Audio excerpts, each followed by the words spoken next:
Jesus died on the cross.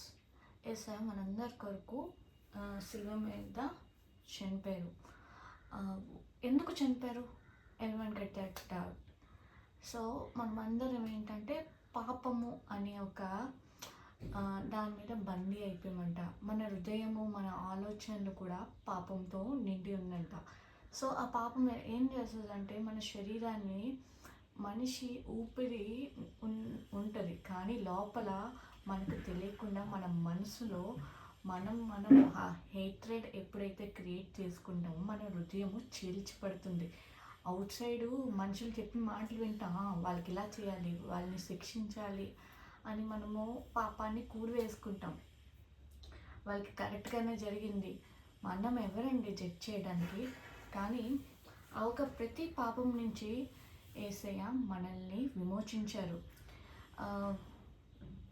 ఎలాంటి పాపం అంటే హేట్, ఒకరి మీద అయ్యో భయంకరమైన కోపం ఉండడం, ఒకరిని అసహించుకోవడం, ప్రైడ్, నేనే గొప్పోడిని, వీడేంటి, వీడి దేనికి పనికిరాడు, జెలసీ, ఒకరు ఎదుగుతుంటే మన హృదయం అంట తట్టుకోలేదంట, ఒకరు పడిపోవాలని ఆలోచిస్తుందంట, ఒకరు చాలా సంతోషంగా ఉన్న, ఒకడు హెచ్చైన స్థానంలో ఉన్న మనం తట్టుకోలేని ఆలోచనలు, మనము అయ్యో వీడెందుకు ఎదిగాడు, నేనెందుకు ఎదగలేదు ఆ ఆలోచన కూడా రాకూడదు.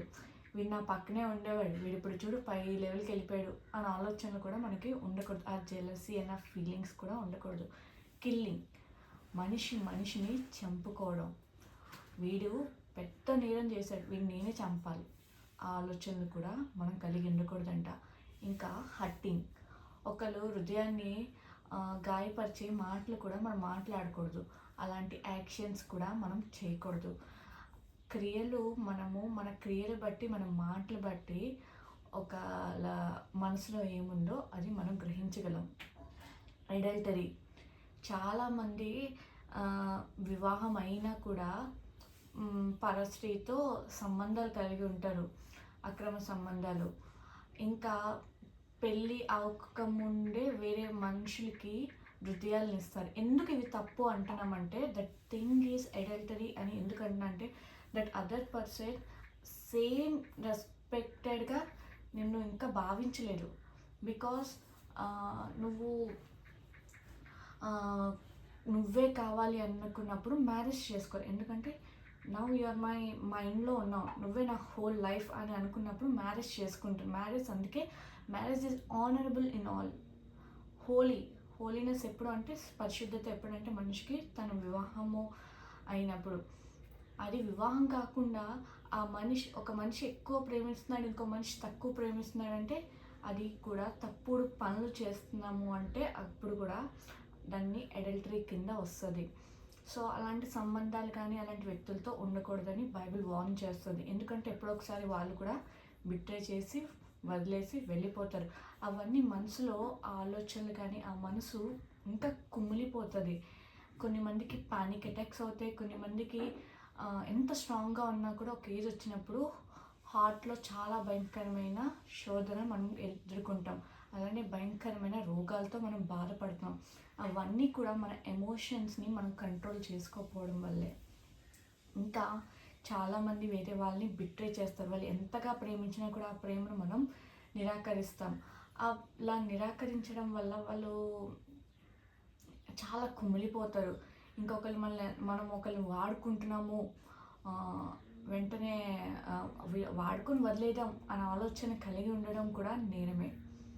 సో సిన్లో ఇప్పుడు ఒక రకంగా ఒక సిన్ ఉండేది, తర్వాత సిన్ అనేది వేరే వేరే దేశాలకు వెళ్ళి, వేరే వేరే మతాలకు వెళ్ళి, సో నా రిలీజన్ గొప్ప, మాదే గొప్ప రిలీజను అనే ఆలోచనలు మనిషికి కలుగజేస్తున్నాయి. సో రిలీజన్స్ మధ్య కావాలని ఒక రిలీజన్ ఇంకా పక్క రిలీజన్ని తక్కువ చేసి మాట్లాడటం.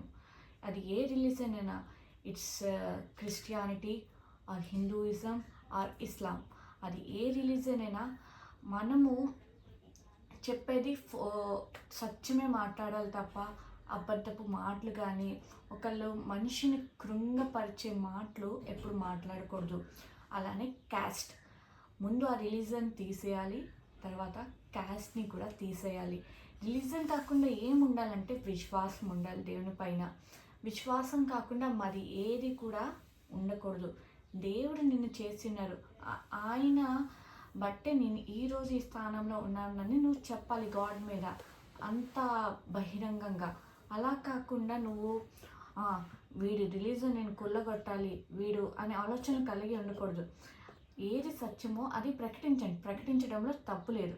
కానీ ఆ రిలీజన్స్ మీద దాడులు చేయడం, ఆ మనుషుల మీద చంపడాలు, ఇవన్నీ కూడా సిన్ కింద వస్తాయి. ఇంకా కరప్షన్. సో మనం చాలా రకాలుగా కరప్షన్స్ చూస్తాం. చాలామంది డబ్బుకు ఆశపడి ఎన్నో భయంకరమైన పాపాలు చేస్తారు, ఎన్నో భయంకరమైన ఉంటాయి, అవన్నీ కూడా సిన్ కిందే వస్తాయి. ఇంకా ఒక మనిషిని డిస్కరేజ్, అవన్నీ కూడా డిస్కరేజింగ్ ఆర్ ఫియర్ ఆర్ ఎల్లింగ్, ఇవన్నీ కూడా కొంతమంది డిస్కరేజ్ చేస్తారు. ఆ డిస్కరేజింగ్ కూడా మనము ఒక మనిషిని ఇంకా భయంకరమైన మానసికంగా తగ్గించేటట్లు చేయకూడదు. కొంతమంది ఆ మనిషి బాగుపడాలని మంచికి చేయడం అది వేరేది, బట్ ఆ మనిషి కృంగిపోవాలి, ఆ మనిషి ఇంకా భయంకరంగా అవ్వాలి అనుకుని చేసేది మాత్రం తప్పు. ఇంకా ఇల్లీగల్గా ఎలాంటి తప్పుడు పనులు మనం చేయకూడదు. ఒక మనిషి అనుకుంటాడు, నేను ఎంత ఇల్లీగల్గా సంపాదిస్తున్నా, సొమ్ము అంతా నీ బాడీకి తెలుసు, నీ హార్ట్కి తెలుసు, నీకు తెలుసు, నీకు అన్నీ తెలుసు. నువ్వు అనుకుంటావు నాకు అన్నీ తెలుసు. నీ బ్రెయిన్ ఒకటి చెప్తుంది, నీ మనసు ఒకటి చెప్తుంది, నీ బాడీ అనేది రియాక్షన్స్ డిఫరెంట్గా ఇస్తుంది. సో ఇల్లీగల్ పనులు కూడా చేయకూడదు. ఐడల్స్ క్రిస్టియానిటీలో ఎందుకు నిషేధించారు? ఎందుకు ఐడల్స్ని నమ్మకూడదు, ఐడల్స్ని పూజించకూడదు? ఎందుకంటే ఐడల్స్కి కళ్ళు ఉండవు, ఐడల్స్కి మూతు ముక్కు అవేమి ఉండవు. అంటే అవి మనకి ఆ ఇమేజ్లో కనపడుతున్నాయి తప్ప అవి మనల్ని చూడలేవు, అవి ఊపిరి పీల్చుకోలేవు, మనలాగా మాట్లాడలేవు. ద వెరీ ఇంపార్టెంట్ థింగ్ అనేది ఒక మనిషి ఒక వరల్డ్లో స్పిరిట్, అది మానవుడికి దేవుడు ఇచ్చారు. ఆ స్పిరిట్ ఉండడం వల్లే ఈరోజు మనం ఇలా మాట్లాడుతున్నాం, ఇలా చూస్తాం. Idol is nothing. ఐడల్స్ని పూజించొద్దు. ఎందుకంటే ఐడల్ని నువ్వు హక్ చేసుకుంటే రిటర్న్ లవ్ పొందుకుంటావా? పొందుకోలేవు. అందుకే ఐడల్స్ని క్రిస్టియానిటీలు ఎప్పుడు కూడా నిషేధిస్తారు. ఐడల్స్ని పూజించకూడదు. ఐడల్ నువ్వే నా ప్రాణం, ఐడల్ నువ్వే ఇది. ఐడల్ ఏం చేయదు, చేసేదంతా దేవుడు. నువ్వు ఐడల్స్ని మొక్కడం, ఐడల్స్ కోసం పెద్ద పెద్ద పాలాభిషేకాలు చేయడాలు, ఇవన్నీ కూడా వ్యర్థమే. ఐడల్స్కి పువ్వులు అందించడం, ఇవన్నీ వ్యర్థమే. నువ్వు చేయాల్సింది అంతగా నువ్వు ఐడల్ కాకుండా ఒక స్పిరిట్కి చేయి. ప్రేమను పంచు, ఫుడ్ని పెట్టు, నీడికి క్లాత్స్ని ఇవ్వు, ఆర్ఫన్స్ విడోస్ని తక్కువగా చేయదు. వాళ్ళు ఇంకా డిప్రెషన్లో ఉంటారు, వాళ్ళు ఇంకా బాధల్లో ఉంటారు. ఇంకా రోడ్డు మీద ఎన్నో మంది గాయాలతో ఉంటారు, మనమే చిన్న చిన్న గాయాలకి బ్యాండేజ్ వేసుకుంటాం, వాళ్ళకి ఇంకా గాయాలు ఉంటాయి. వాళ్ళని ఆదరించు, కృప కలిగి ఉండు, ప్రేమ కలిగి జీవించు. ఫియర్, మనం చాలా విషయంలో ఫియర్ని మనము ఎదుర్కొంటాం. ఫియర్ ఎలా ఉంటుందంటే మనిషిని సగం ఏ పనులు చేయకుండా ఆపేస్తుంది, నెగిటివ్ థాట్స్ అనేవి కలిగి చేస్తుంది, మనం అసమర్థతను చూపెడుతుంది. ఇంకా ఆ ఫియర్ నేను కృంగదీసి దేవుడు యందు భయభక్తులు లేకుండా చేస్తుంది. ఎప్పుడు కూడా ఫియర్ ఉండాలి. అది ఎక్కడ ఉండాలంటే దేవుడి పైన ఉండాలి. నేను ఈ పాపం చేయకూడదు, నీ తప్పిదాలు చేయకూడదని ఫియర్ కలిగి ఉండాలి తప్ప ఈ లోకానుసారం ఫియర్ మనం కలిగి ఉండకూడదు. అయ్యో నా క్యాస్ట్ వాళ్ళు ఏమనుకుంటారు, అయ్యో నా రిలీజన్ వాళ్ళు ఏమనుకుంటారు అనే ఫియర్స్ కూడా ఉండకూడదు.